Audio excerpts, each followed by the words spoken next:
하나님의 말씀은 갈라디아서 4장 1절에서 7절 말씀입니다. 이 계시의 말씀을 봉독할 때에 살아계신 하나님의 음성을 듣는 시간 되시길 바랍니다. 내가 또 말하노니 유업을 이을 자가 모든 것의 주인이나 어렸을 동안에는 종과 다름이 없어서 그 아버지의 정한 때까지 후견인과 청지기 아래 있나니 이와 같이 우리도 어렸을 때에 이 세상 초등 학문 아래 있어서 종노릇하였더니 때가 참에 하나님이 그 아들을 보내사 여자에게서 나게 하시고 율법 아래 나게 하신 것은 율법 아래 있는 자들을 속량하시고 우리로 아들의 명분을 얻게 하려 하심이라.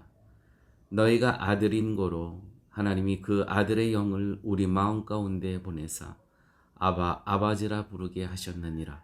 그러므로 내가 이후로는 종이 아니요 아들이니 아들이면 하나님으로 말미암아 유업을 이을 자니라.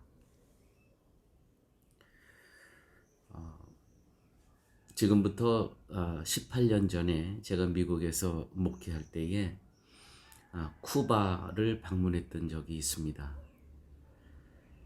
하바나 공항에서 이제 내려서 시내로 들어가면서부터 공항도로 그 주변에 즐기하게 장식되어 있던 그러한 간판들이 기억이 납니다.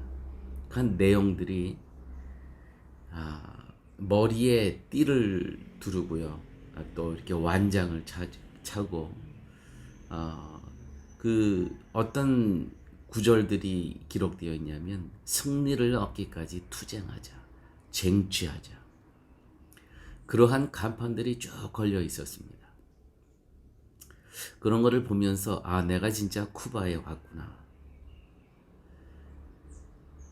또 있는 기간 동안에 더 놀랍던 것은 물론 18년 전이라는 것을 전제로 합니다. 어쩌면 그렇게 가난할 수가 있을까? 정말 너무 가난하더라고요. 또 야채 과일이, 상점에서 파는 야채 과일이 정말 이 다른 나라에서는 버려야 될 것들이 다 거기서 팔고 있더라고요. 어쩌면 그렇게 작습니까? 또 집에서 텃밭으로 수확되는 것들이 있을 수 있지 않습니까? 그런데 그 선교사님 말씀으로는 집에서 텃밭에서 수확되는 것도 공동체에 갖다 줘야 한다고 합니다. 내 텃밭에서 내가 생산했다고 내가 먹을 수 있는 게 아니더라고요. 또 닭이 알을 낳을 수 있지 않습니까? 그것도 내 것이 아니랍니다. 내 마음대로 먹을 수가 없답니다. 계란도. 그것도 공동체에 갖다 줘야 된다고 합니다. 공산주의가 뭔지를 알게 된 계기였습니다.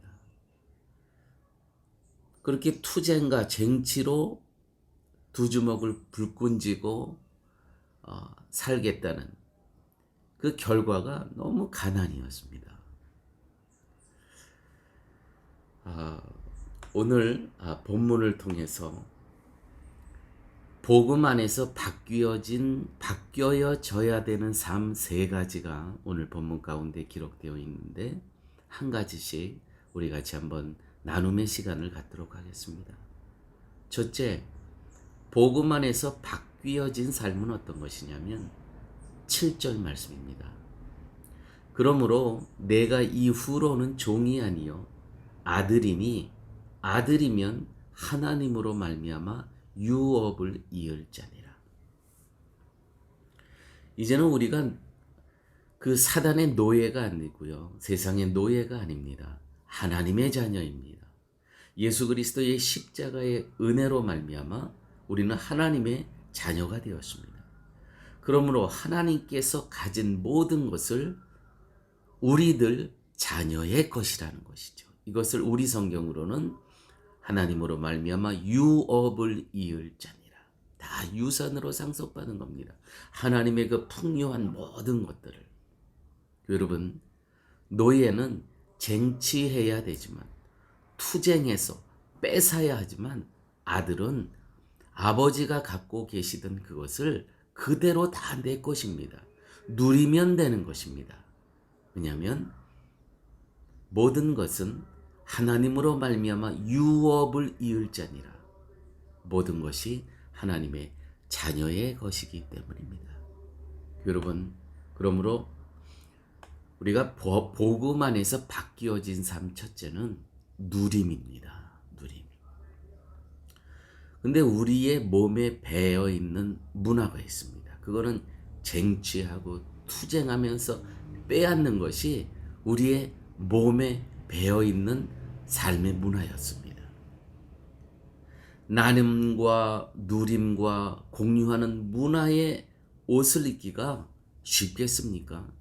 왜냐하면 그 전에는 우리의 입은 옷은 어떤 옷이냐면 쟁취하고 투쟁하고 빼앗는 것이 우리가 입고 있었던 그 문화의 옷이었는데, 예수 그리스도를 영접한 이후에 우리의 변화된, 복음 안에서 변화된 삶의 모습은 나누고 누리고 공존하는 것. 이 바뀌어진 세상에 적응하기가 사실은 쉽지는 않습니다. 여러분, 각기 다른 환경을 만났을 때 나타나는 현상은 무엇입니까? 대립입니다. 마찰입니다. 정말 이것이 심각해요. 이것은 결혼 생활 하더라도 두 남녀가 각기 다른 문화 가운데 살다가 만났습니다. 행복하기만 하겠습니까? 대립과 마찰이 있다는 것이죠. 예수님께서 12 제자를 파송하시면서 하신 말씀이 있습니다. 제자들에게 주신 말씀이 있습니다.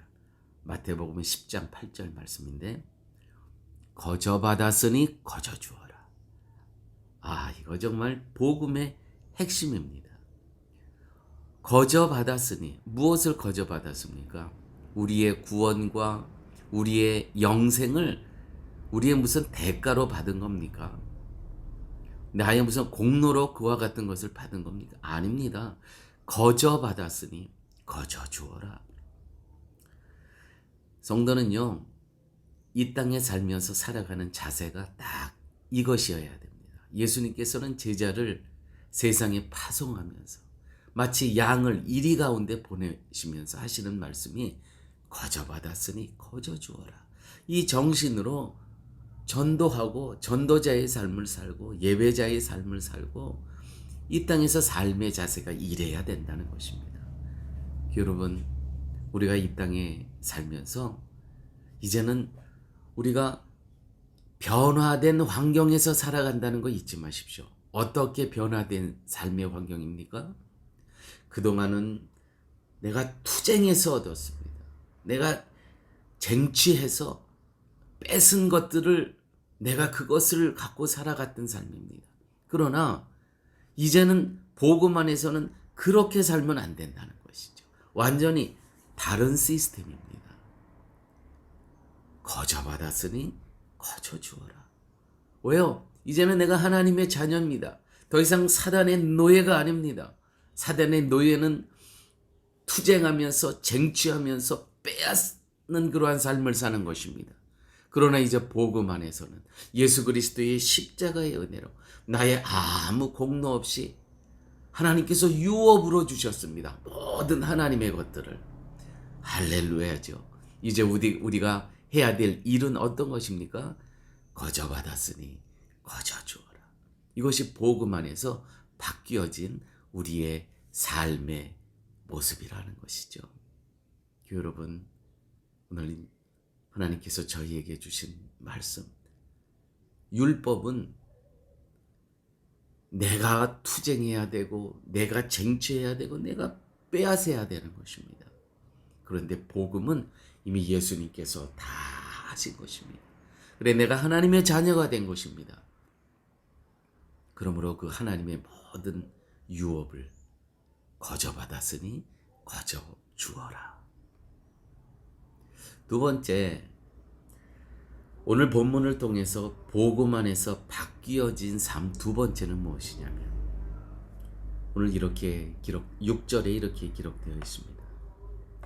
너희가 아들인 거로 하나님이 그 아들의 영을 우리 마음 가운데 보내사 아바, 아바지라 부르게 하셨느니라. 할렐루야. 이제는 여호와 하나님을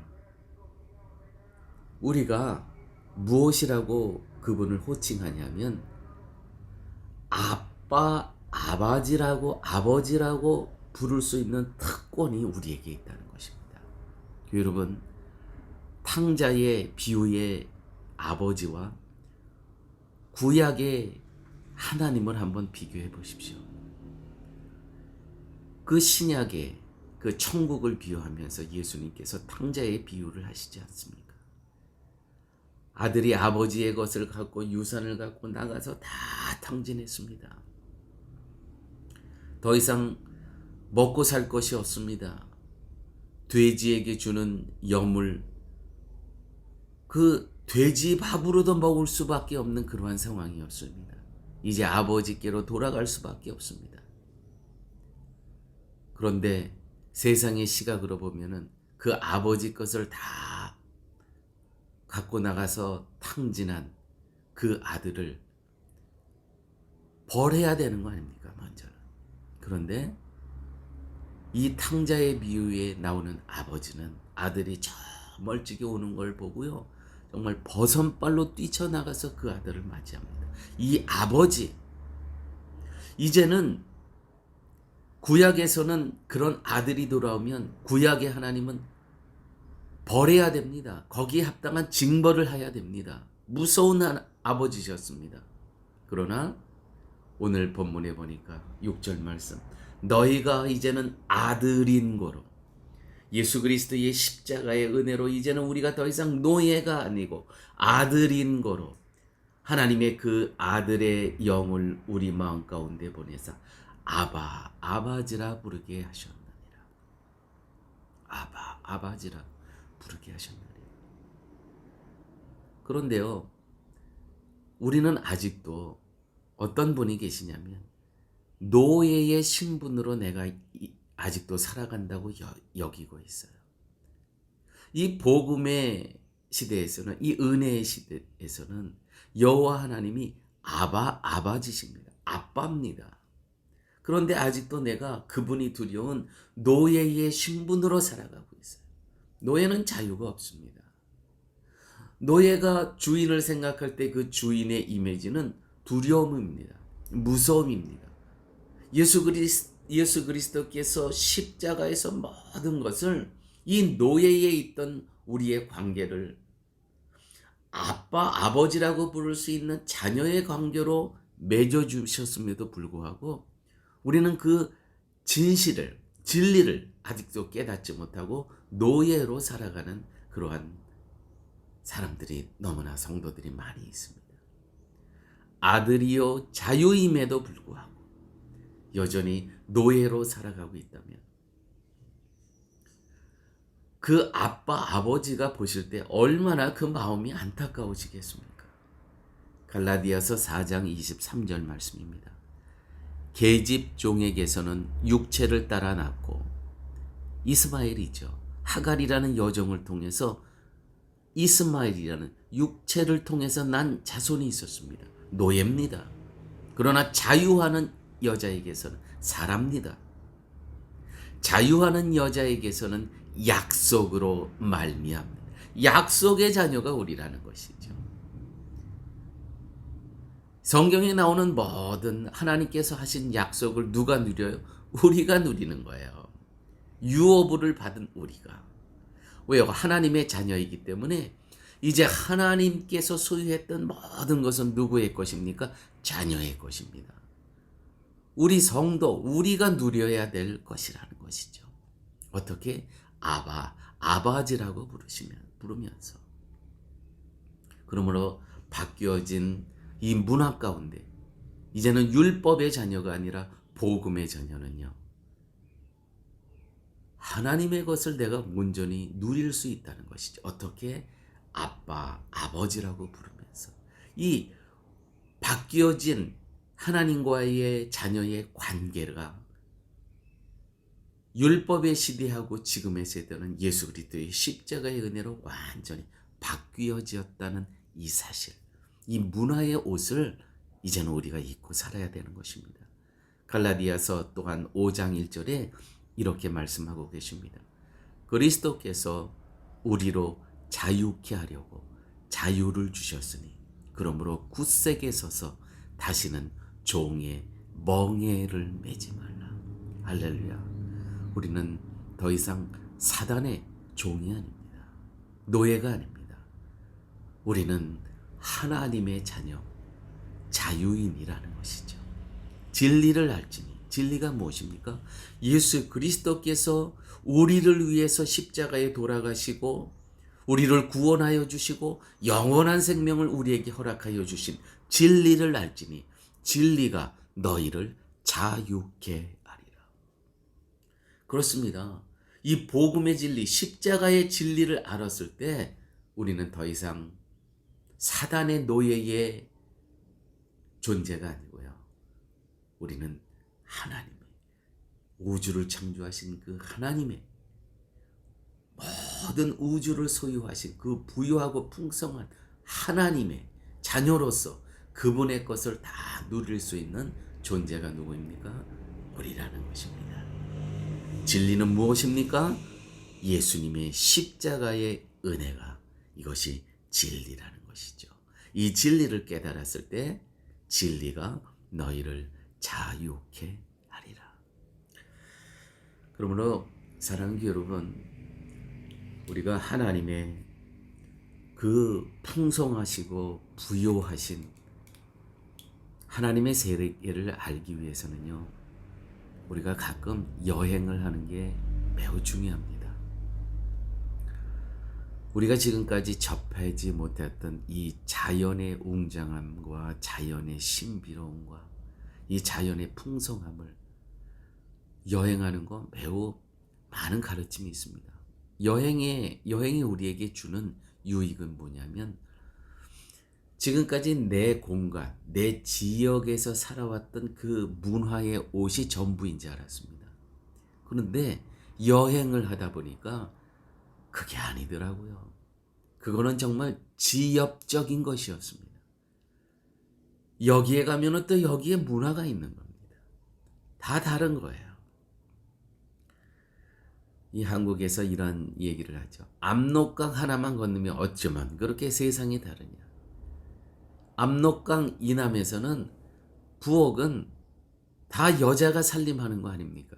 그런데 압록강만 딱 넘어가면 만주에서는 다 남자가 부엌 살림을 한답니다. 이게 문화입니다. 이 여행이 주는 우리 안목을 넓히는 것입니다.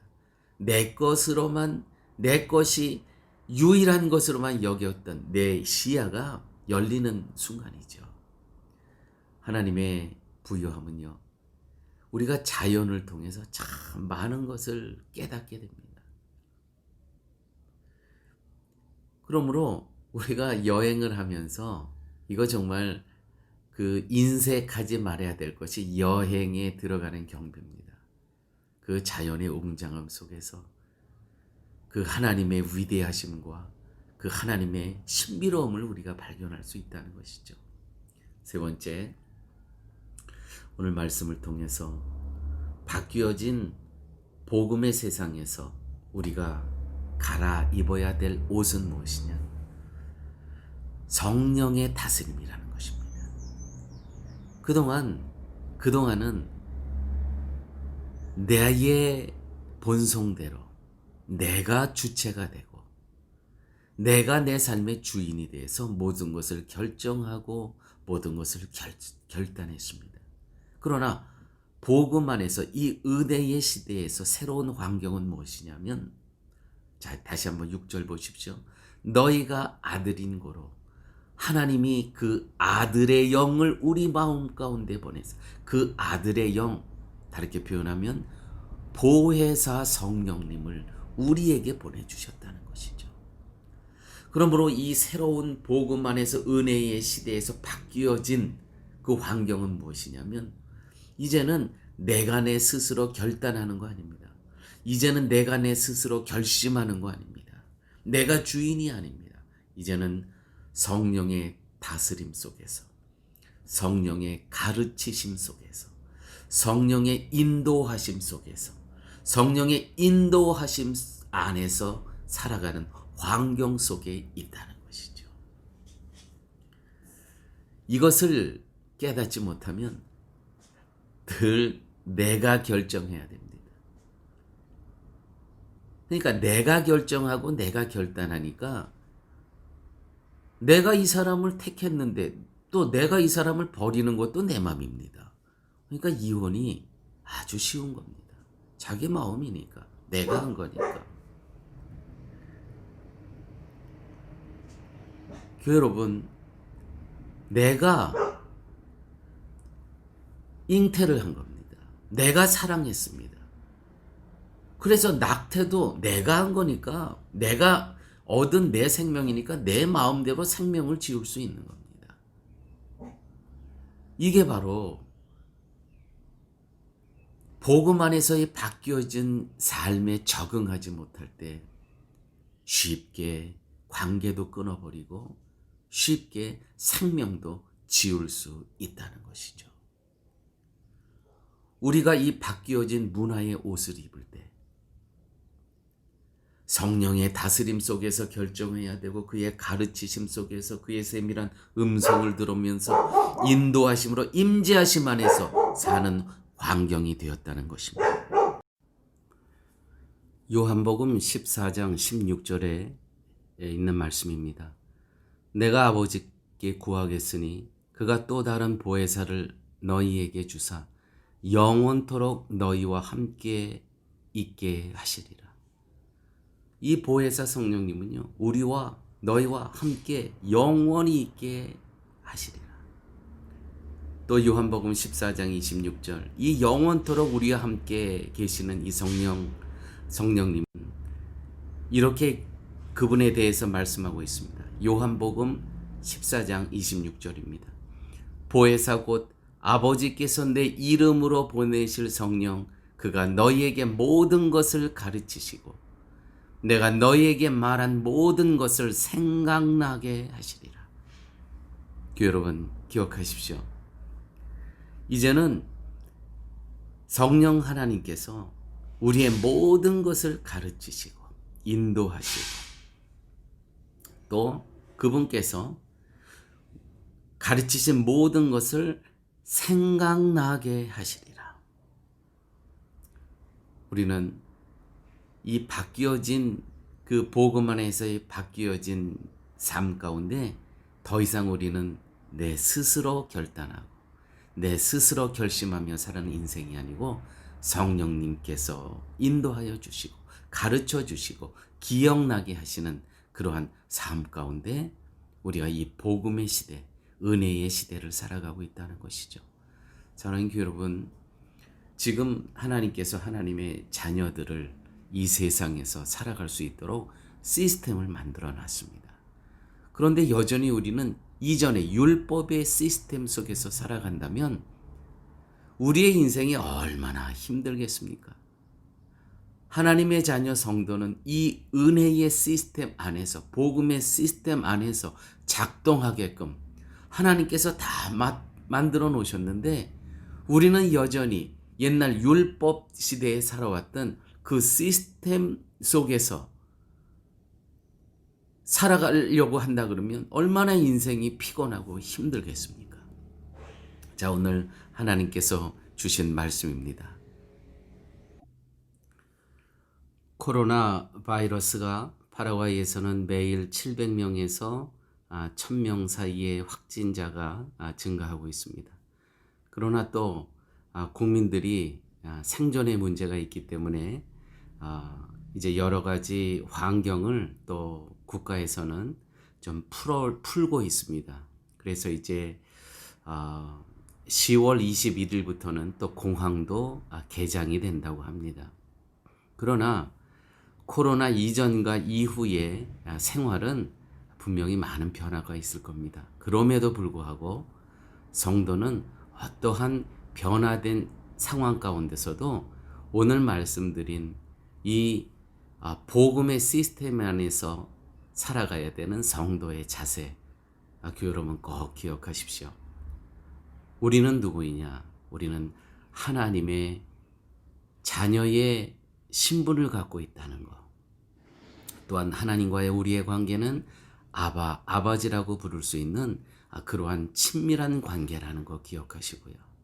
또 우리의 삶은 더 이상 내가 결정하고 내가 결단하는 존재가 아니라 성령님께서 결단케 하여 주시고 성령님께서 동행하여 주시는 그러한 영원한 삶이 우리에게 있다는 거 기억하시면서 아무쪼록 매일매일 삶 가운데 복음에 합당한 삶을 사시는 쉴만한 물가 성도님들 되시기를 예수님의 이름으로 축원드립니다.